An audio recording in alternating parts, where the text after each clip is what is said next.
Setelah itu, cerita kembali ke masa kini saat Tejas dilanda kilas balik masa kecilnya, seakan seluruh kenangan lama kembali menghantuinya. Tejas membawa Seema ke markas yang sama, tempat Arun berada. Ia pun berkata bahwa kini ia mengetahui kebenaran, bahwa Seema adalah ibunya. Arun membenarkan hal tersebut. Ia menjelaskan bahwa Seema memiliki kondisi yang sama, dan ia merasa Tejas seharusnya tidak mengetahui kebenaran itu. Itulah sebabnya Seema dipenjara di Hyderabad. Arun juga mengungkapkan bahwa Seema lah yang menyarankan nama Tejas untuk menangani kasus ini, sehingga Arun menugaskannya kepada Tejas. Tejas kemudian berkata bahwa ia tidak ingin lagi menangani kasus tersebut, dan Arun menyetujuinya. Setelah itu, Arun menemui Seema dan berkata, "Kau pernah bilang Tejas tidak boleh tahu kebenaran tentangmu. Lalu, mengapa sekarang kau mengatakannya padanya?" Seema menjawab lirih bahwa ia tidak mampu mengendalikan cintanya. Arun pun membentaknya, menuduh Seema telah mengkhianati kepercayaannya dengan melarikan diri. Arun lalu bertanya kemana Seema pergi sebelum menemui Tanvi pagi itu dan memintanya menceritakan semuanya. Namun, Seema tetap diam. Arun akhirnya berkata bahwa Seema harus bersiap kembali ke Hyderabad karena ia tidak punya urusan lagi di sini. Sementara itu, Tejas menemui kakeknya dan mempertanyakan kebohongan yang selama ini disembunyikan. "Mengapa kau mengatakan ibuku meninggal setelah ayahku?" tanyanya.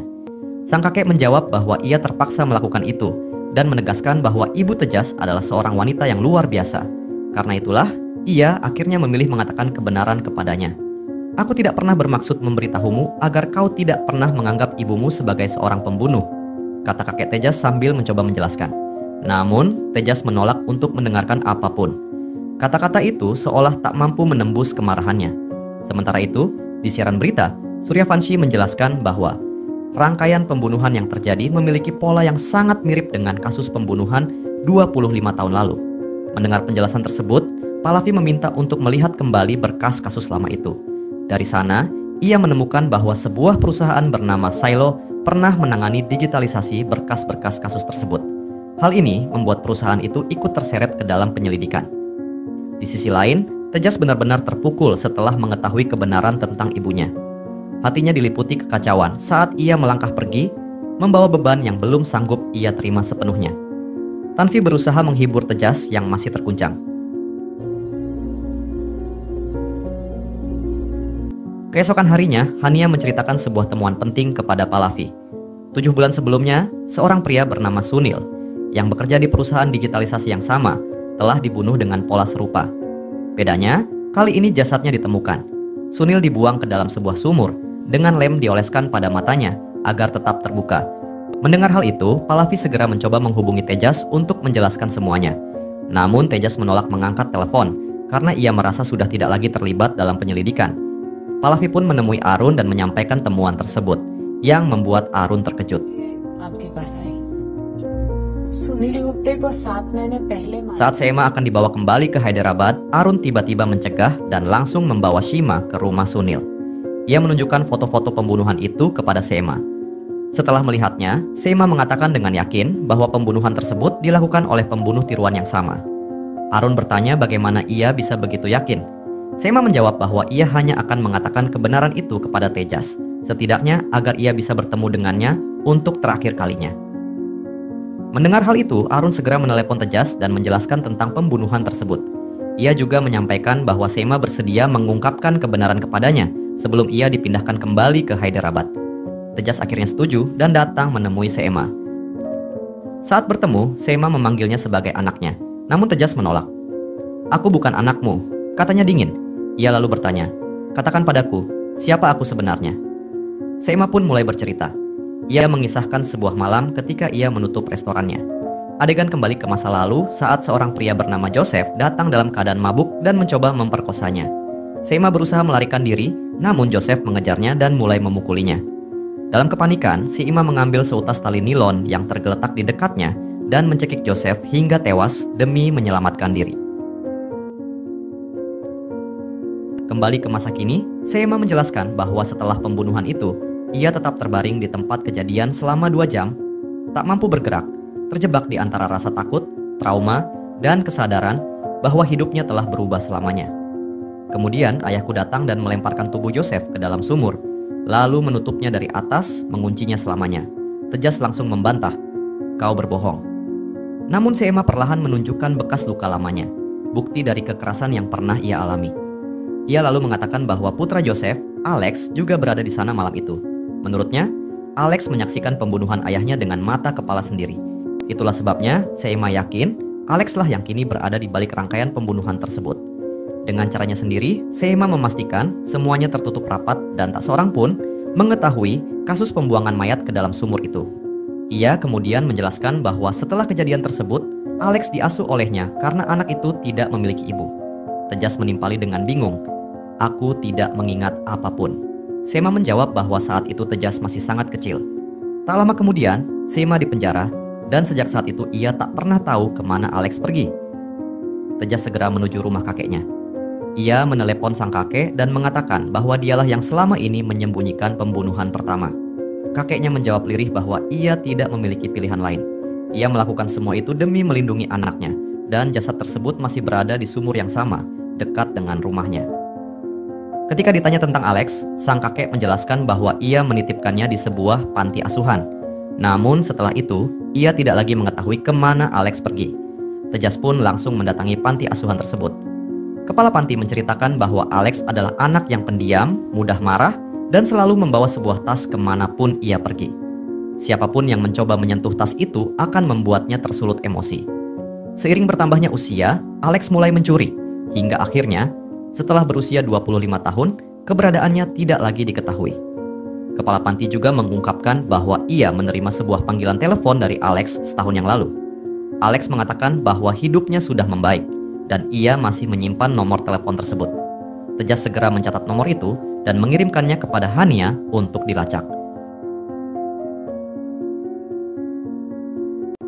Atas permintaan Tejas, sumur di rumah kakek dari pihak ibunya dibuka. Di dalamnya ditemukan kerangka seorang pria.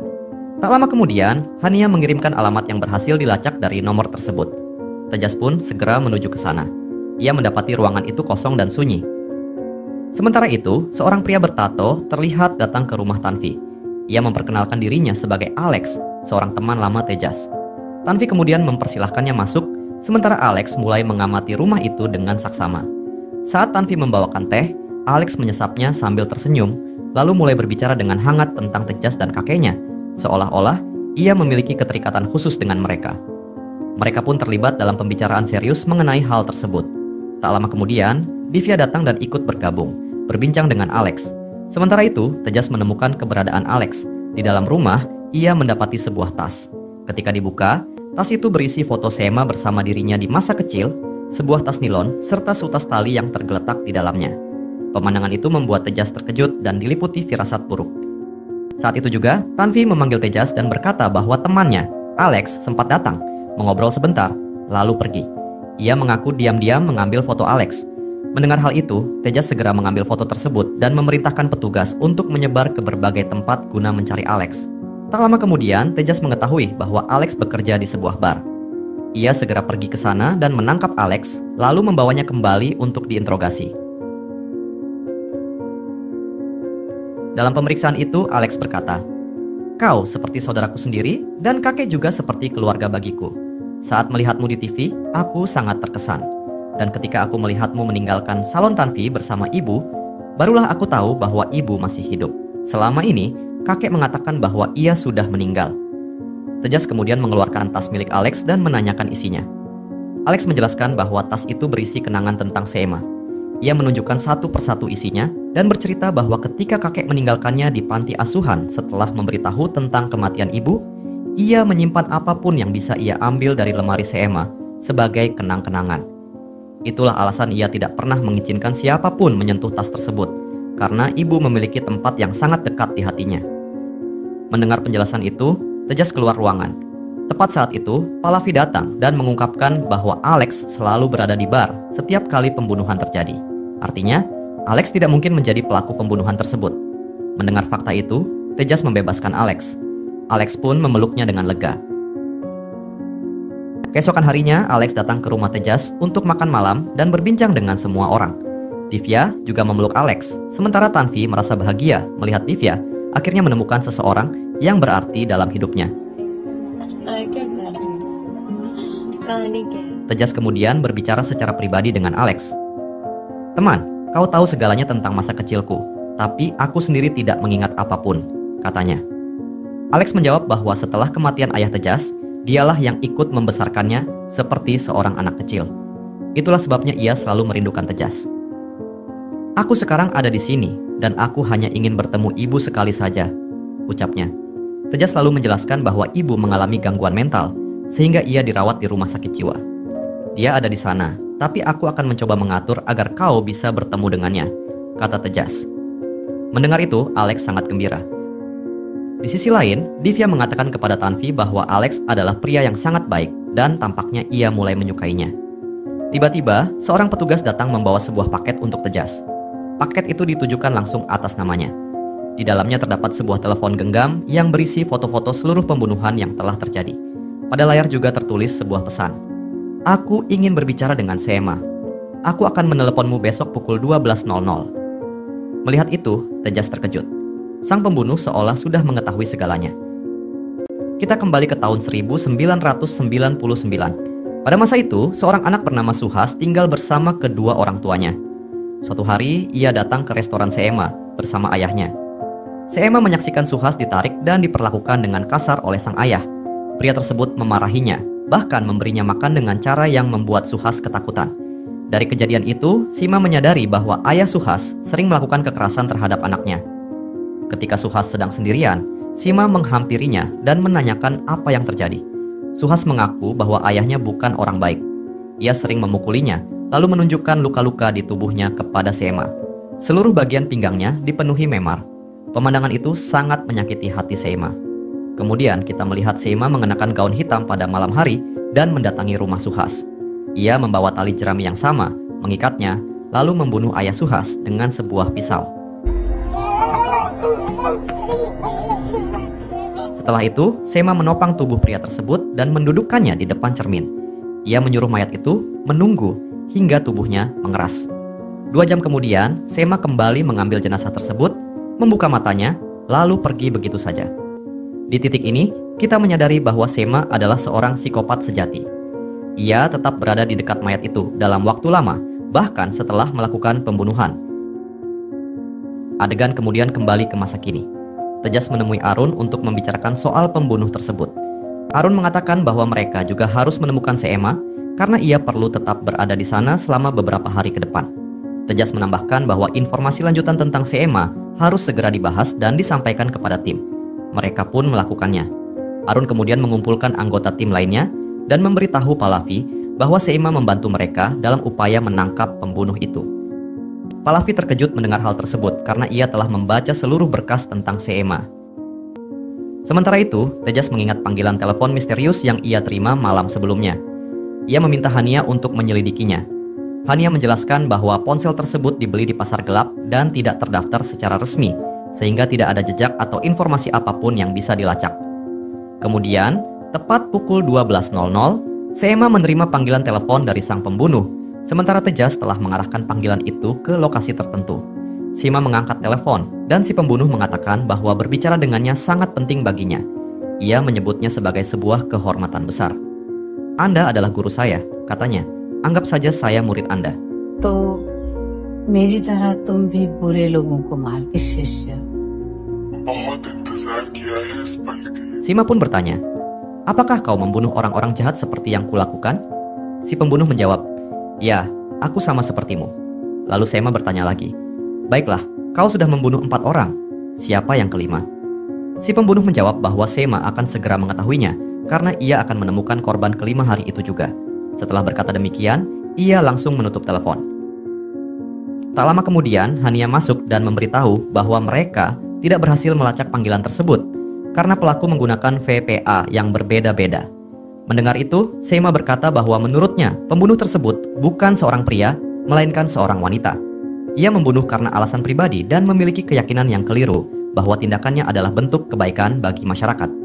Setelah itu, ketika Arun pergi, Tejas mendekati Seema dan berkata dengan nada menekan bahwa dialah yang telah meminta Hosh mati agar ia tidak menceritakan apapun tentang dirinya. "Kau ibuku," kata Tejas, penuh amarah dan luka. Seema mengangguk pelan. "Ya, aku memintanya untuk mencari tahu tentangmu di penjara. Dari sanalah dia mengetahui bahwa kaulah putraku. ujarnya. Itulah sebabnya aku memintanya mati demi menjaga rahasia ini. Hidupnya sendiri sudah penuh masalah, dan aku tidak ingin kau difitnah atau hancur karena aku. Tejas kemudian menyerahkan foto yang ia dapatkan dari Alex kepada Seema, dan mengatakan bahwa Alex sebenarnya tidak melihat apapun pada malam ketika Seema membunuh ayahnya. Setelah itu, Tejas langsung menelepon Alex dan berkata, "Aku akan mempertemukanmu dengan ibuku." Mendengar hal tersebut, Alex sangat gembira. Tejas pun pergi dan terlihat bahwa hubungannya dengan sang ibu semakin dekat. Di kantor, Pallavi memberitahu Tejas bahwa setelah memeriksa catatan banyak orang dari perusahaan bernama Zimo, mereka tidak menemukan petunjuk apapun. Tejas kemudian pulang dan menceritakan kepada Tanvi bahwa Alex sangat senang karena hari itu ia akan bertemu ibunya. Sementara itu, Alex bersiap-siap untuk menemui Seema. Tiba-tiba, seseorang datang menemuinya. Pria itu masuk dan Alex bereaksi seolah-olah ia mengenalnya. Namun tanpa diduga, pria tersebut justru mencekik Alex dengan tali. Dialah pembunuh sebenarnya yang selama ini membunuh semua korban. Ketika Tejas tiba di rumah Alex untuk menjemputnya, ia menemukan Alex tergeletak tak bernyawa.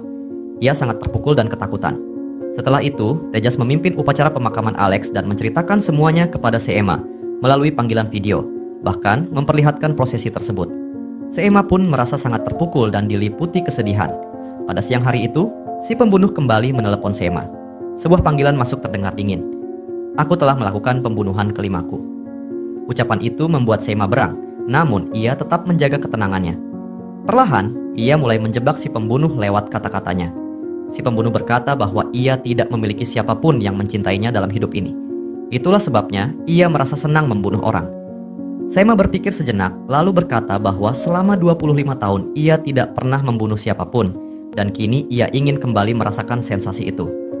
"Aku ingin melakukannya," katanya. Si pembunuh pun menjawab bahwa ia akan mencari target lain dan melibatkan Seema dalam pembunuhan tersebut. Begitu panggilan itu berakhir, Tejas menyadari bahwa percakapan ini akan membawa mereka lebih dekat kepada pelaku. Keesokan harinya, si pembunuh menargetkan seorang dokter gigi dan menghubungi Seema melalui panggilan video. Dari situ, mereka bisa menyaksikan pembunuhan secara langsung dan teknologi pengenal wajah mulai digunakan. Tejas pun berhasil menemukan lokasi praktik dokter gigi tersebut, yang ternyata tidak jauh dari tempat mereka berada. Seema kembali memancing pelaku dengan pertanyaan. Ia menanyakan mengapa masih ada pecahan kaca di mata para korban, bahkan setelah mereka dibunuh. Apakah ia menggunakannya? Si pembunuh menjawab bahwa Seema dulu menunggu mayatnya kaku sebelum membuka mata korban, sementara ia tidak punya cukup waktu. Karena itu, ia menggunakan lem agar tetap mengikuti pola Seema. Memanfaatkan pengakuan itu, Tejas dan timnya segera bergerak menuju klinik dokter gigi. Tepat saat si pembunuh hendak mencekik korbannya, Tejas tiba di lokasi. Pelaku sempat melarikan diri, namun sebelum pergi sepenuhnya, ia memukul kepala Tejas hingga pingsan, lalu kabur. Meski begitu, entah bagaimana, nyawa sang dokter gigi berhasil diselamatkan. Tejas akhirnya sadar kembali di klinik dokter gigi. Dokter itu mengatakan bahwa si pembunuh sebenarnya bisa saja memukul kepalanya dengan sangat keras, tetapi justru hanya memukulnya ringan, lalu melepaskannya. Dari situ, Tejas menyadari bahwa pelaku pasti sedang merencanakan sesuatu. Tejas kemudian menelepon Seema dan memberitahunya bahwa ia baik-baik saja. Seema menanggapi dengan mengatakan bahwa saat si pembunuh memperlihatkan siaran langsung pembunuhan kepadanya, pelaku tidak bersenandung. Padahal, Seema ingat bahwa ia pernah menyanyikan lagu yang sama ketika bersama Suhas pada malam ayahnya terbunuh. Hal itu membuatnya berpikir, mungkinkah si pembunuh melihat semua yang terjadi malam itu? Dari sanalah Seema mulai menduga bahwa Subhash mungkin adalah pelakunya, karena ia kemungkinan menyaksikan pembunuhan tersebut. Berdasarkan dugaan itu, Tejas mulai mencari Suhas dan langsung mendatangi ibunya, yang kini tinggal di sebuah panti jompo. Suhas sendiri yang menitipkan ibunya di sana, dan sang ibu menderita amnesia. Ketika Tejas datang menemuinya, wanita itu mengira Tejas adalah Suhas. Ia berkata lirih, "Nak, jangan bermain boneka. Ayahmu tidak menyukai hal-hal seperti itu. Dulu dia sering memukulmu karena itu. Mengapa kau tidak seperti anak laki-laki lain? Mengapa kau selalu berdandan seperti perempuan?" Setelah itu, Tejas menemui pria yang hampir dibunuh oleh si pembunuh sebelumnya. Pria itu mengungkapkan bahwa pelaku sebenarnya adalah seorang perempuan. Ia bercerita bahwa ia pernah bertemu seorang gadis di sebuah bar. Mereka berbincang dengan suasana romantis, lalu ia memperkenalkannya kepada seorang temannya. Gadis itu membawanya ke sebuah kamar. Mereka berciuman, dan tepat ketika keadaan mulai lebih intim, ia merasakan ada sesuatu yang berbeda pada tubuh perempuan tersebut. Dari situ, ia menduga bahwa gadis itu telah menjalani operasi. Ia pun menyuruhnya pergi. Gadis itu terlahir sebagai laki-laki dan menjalani operasi untuk menjadi perempuan, Shefali. Informasi ini kemudian disampaikan kepada Seema. Tejas pun menyimpulkan bahwa Suhas melakukan semua ini karena ia tahu dari ibunya sendiri bahwa ia sangat menyukai berdandan. Itulah alasan mengapa ayahnya dulu sering memukulinya, dan luka itulah yang akhirnya berubah menjadi kebencian dan dorongan untuk membunuh. Kemudian, Suhas sepenuhnya bertransformasi menjadi seorang perempuan dan mulai mencari cinta sejatinya. Seema mengatakan bahwa dari kata-katanya, Suhas tampak selalu mendambakan cinta. Menurutnya, ketika cinta itu tak pernah ia dapatkan, dorongan itulah yang akhirnya membuatnya membunuh orang-orang seperti itu. Tepat pada saat itu, ponsel si pembunuh kembali berdering. Seima mengangkatnya dan langsung berkata, "Suhas, apa kabar?" Suhas terdiam sejenak, lalu menjawab dengan nada dingin. Ia bertanya, apakah Seima sudah mengetahui kebenaran tentang dirinya dan mengapa Seima mengkhianatinya saat polisi sedang memburunya. Seima menjawab bahwa ia tidak bisa membiarkan Suhas membunuh orang-orang yang tidak bersalah. "Aku tidak menyukai pembunuhan tanpa alasan seperti itu," katanya. Suhas membalas dengan penuh amarah. Ia mengatakan bahwa ia telah melakukan begitu banyak hal untuk Seima, bahkan merasa dirinya yang menjadi penyebab bersatunya kembali keluarga Seima. Namun, Seima justru menolak berbicara dengannya. Kini, menurut Suhas, Seima telah membuatnya marah. "Sekarang aku akan merampas kebahagiaan putramu," ancamnya sebelum menutup telepon secara tiba-tiba. Seima pun diliputi kecemasan, mencoba menebak apa yang mungkin telah dilakukan Suhas terhadap Tejas. Di saat yang sama, Tejas juga merasa gelisah. Ia sadar bahwa orang yang mengenalnya dengan begitu baik inilah yang mampu menghancurkan kebahagiaannya. Kilas balik masa lalu memperlihatkan Suhas yang dengan riang merias wajahnya setelah kematian sang ayah. Namun, ketika ia mengetahui bahwa Seima telah meninggal dunia, ia pun menangis terseduh-seduh. Beberapa tahun kemudian, saat Suhas tumbuh dewasa, ia memutuskan menitipkan ibunya ke panti jompo, menjual rumah keluarga mereka, dan menjalani operasi pergantian kelamin. Pada akhirnya, ia menjelma menjadi perempuan yang sejak kecil diyakininya sebagai jati diri sejatinya. Namun kemudian terungkap sebuah kebenaran mengejutkan. Suhas kini hidup dengan identitas lain, Divya. Dialah teman Tanvi, dan dialah pelaku di balik seluruh rangkaian pembunuhan tersebut. Menyadari bahaya yang mengancam, Tejas segera menelepon Tanvi dan memperingatkannya agar tetap aman. Namun semuanya sudah terlambat. Divya tiba di rumah Tanvi, menculiknya, dan membawa Tanvi pergi, sementara Tejas mendengar semuanya melalui sambungan telepon. Tanvi akhirnya sadar dan mendapati Divya duduk tepat di hadapannya. Dengan suara gemetar, Tanvi berkata, "Aku rasa kau bukan seorang pembunuh." Namun Divya segera membungkamnya. Ia lalu menelepon Seima dan berkata dingin, "Aku sudah mulai menghancurkan keluargamu." Seima memohon agar Divya menghentikan semuanya.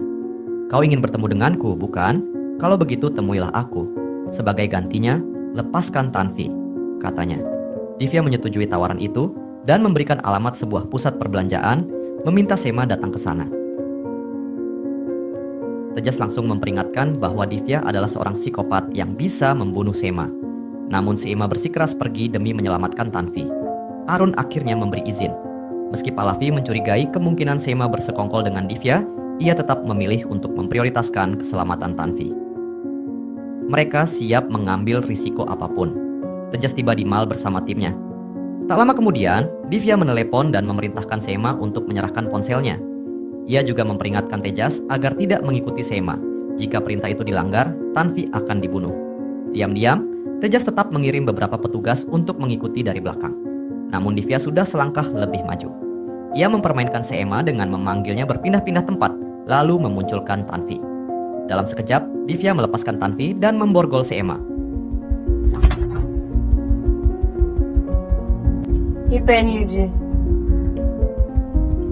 Setelah itu, mereka melarikan diri, dan bahkan Tejas pun tak mampu mengejar mereka. Divya juga membuang jam tangan pelacak milik Seima untuk menghilangkan jejak. Meski gagal menangkap Divya, Tejas merasa sedikit lega saat melihat Tanvi berhasil selamat. Lalu terlihat bahwa Divya membawa Seima kembali ke tempat ia sebelumnya meninggalkan Tanvi. Di sana, Tanvi memberitahu Tejas bahwa gedung tempat ia ditahan dipenuhi kotak-kotak bertanda perusahaan Silo. Ia pun bertanya apakah Silo adalah perusahaan yang dimaksud. Mendengar itu, Tejas segera menemui Hania dan memintanya melacak seluruh kantor lama milik perusahaan Silo. Sementara itu, Divya meminta Seema datang menemuinya. Ia mengatakan bahwa ia sebenarnya senang bisa bertemu dengannya. "Saat kabar kematianmu sampai kepadaku, akulah yang paling banyak menangis, karena aku menganggapmu sebagai guruku," ujar Divya. Seema lalu bertanya apa yang sebenarnya telah terjadi. Divya pun mulai bercerita. Ia mengatakan bahwa ia ingin menjadi seorang perempuan, sehingga ia menjual rumahnya dan menjalani operasi. Setelah itu, ia mendapatkan pekerjaan di perusahaan tersebut dan mulai berteman dengan banyak orang baru, termasuk sahabat terdekatnya, Tanvi. Di perusahaan yang sama, ia juga bertemu dengan seorang pria bernama Sunil, dan ia jatuh cinta kepadanya. Kebetulan, perusahaan tempatnya bekerja ditugaskan untuk mendigitalisasi seluruh berkas kasus. Dari sanalah ia mendapatkan kesempatan hingga berkas Seema jatuh ke tangannya. Ia pun mengetahui bahwa Seema sebenarnya masih hidup dan dipenjara di Hyderabad. Divya pergi ke sana untuk menemui Seema, tetapi Seema menolak bertemu siapapun. Tak menyerah, Divya menghubungi seorang sipir penjara, menjalin hubungan dengannya dengan imbalan uang, hingga akhirnya ia memperoleh berkas konseling Seema. Dari situlah Divya merasa semakin dekat dan mengenal Seema. Ia melanjutkan pengakuannya bahwa saat itu ia memutuskan untuk tinggal di sekitar Seema dan membuat keluarganya bahagia. Perlahan, ia berhasil membujuk Nana dan Tejas untuk datang lebih dulu. Ia menjalin persahabatan dengan Tanvi, lalu memperkenalkannya kepada Tejas. Mereka akhirnya menikah, dan Divya pun menjadi bagian dari keluarga tersebut. Tejas kembali menanyakan tentang Divya. Dengan suara hati-hati, Hania mengungkapkan bahwa di perusahaan Silo, semua orang sebenarnya mengetahui hubungan rahasia antara Divya dan Sunil. Hubungan itu bukanlah rahasia. Namun kemudian Sunil ditemukan tewas, pembunuhan pertama Divya. Mayatnya ditemukan tergeletak sunyi di dasar sebuah sumur. Di hadapan Seema, Divya mulai membuka kisahnya. Hubungannya dengan Sunil awalnya berjalan indah. Hingga suatu malam, di dalam sebuah kamar tertutup, Divya memutuskan mengatakan kebenaran yang selama ini ia sembunyikan, bahwa dulu ia terlahir sebagai seorang laki-laki. Pengakuan itu berubah menjadi mimpi buruk. Sunil kehilangan kendali. Ia memukuli Divya dengan brutal, menuduhnya sebagai pengkhianat. Tubuh Divya remuk, operasinya hancur, dan ia terbaring lama di rumah sakit, menyimpan rasa sakit yang tak terlihat. Di sanalah ia mengingat Seema. Ingatan tentang luka lama berubah menjadi api dendam. Divya bangkit. Sunil menjadi korban pertamanya, dibunuh dan dilempar ke dalam sumur, persis seperti pola pembunuhan pertama Seema. Setelah itu, satu persatu orang yang menolaknya ia habisi.